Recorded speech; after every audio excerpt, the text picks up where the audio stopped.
It's quite a nice bright picture. We'll get her installed and test out some of its features.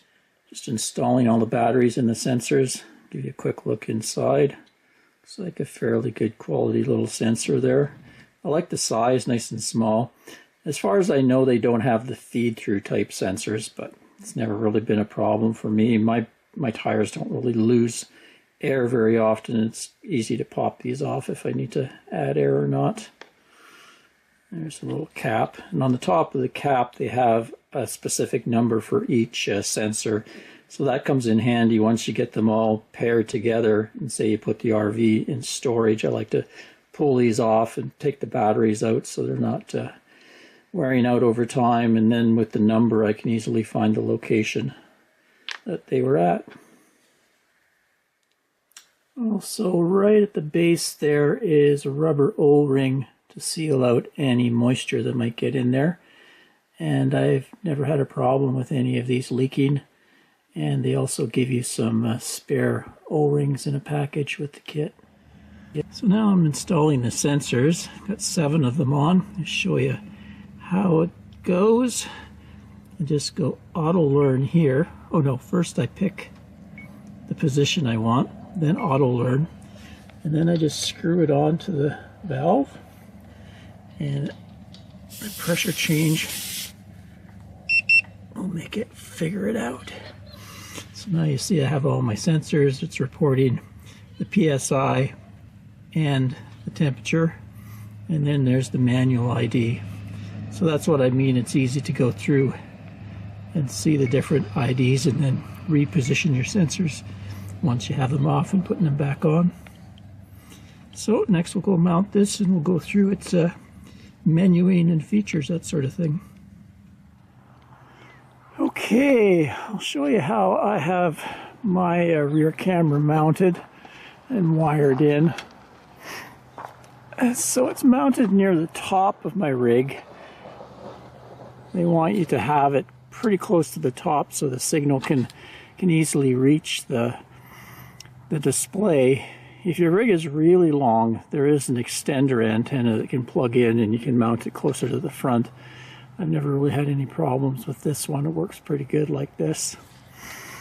What I've done is I've run the wiring up, and I have a little junction box here, and at one point I drilled a hole through the roof and put the junction box on because I have a cell booster antenna that was installed, so it's a convenient place for me to run that 12-volt wire in. And then inside the RV, I'll show you in a second, I wired it into a control panel and put a switch on it so I can turn it on and off. And then it just mounts to the side here with a nice gasket to keep the water out. One tip is that when you wire this in, it's a good idea to bring it down and then loop it back up so you can have like a drip edge. So if there's a lot of rain coming off here, instead of going straight into the camera, it'll go down and drip off there. Specifically, if you do decide to put it into your trailer light here, you'd undo that and pull it off and find the 12 volts and install it. They give you some little crimp connectors if you want to use those, but I would run it down and then back up so that it would have a drip edge as well. And also, you'd probably want to put a small fuse in line, maybe a 2 amp just in case.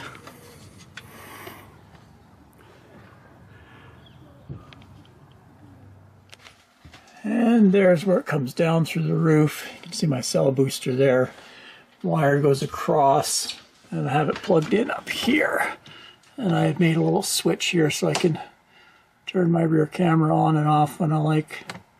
I also can use it as a security camera if I want to bring in the display and power it up. I can have it record what's going on behind the RV. Also, I put in a little inline 2 amp fuse just to protect all the wiring in case you get a short circuit. Next, we need to install the extender booster blocks for the tire pressure monitoring system. So they give you 2 of these. It just depends on the size of your rig.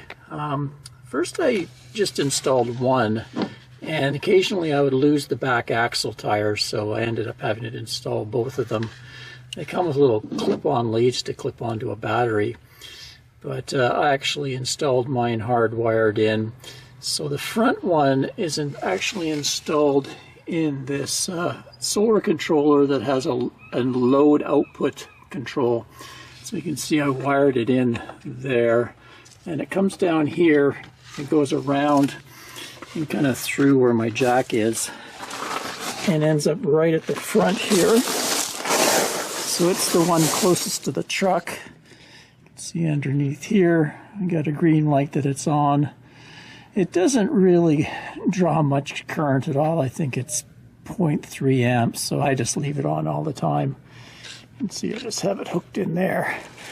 And then at the back, you actually can't see it, but straight above one of the axles, inside the underbelly, I installed it, and I wired it into a 12-volt circuit that was going past through there. I had 12 volts that I used for my electric tank valve, so I just patched it into that. On that one, it's fused with a 2-amp fuse. This one here, because it's going into the solar controller, I didn't bother because the solar controller has short circuit protection. If you were to wire it into your battery, it might be good to put, you know, maybe a 1-amp or 2-amp fuse in there just to protect the wiring from any short circuits. But that's the way I did it, and it's worked really well for me.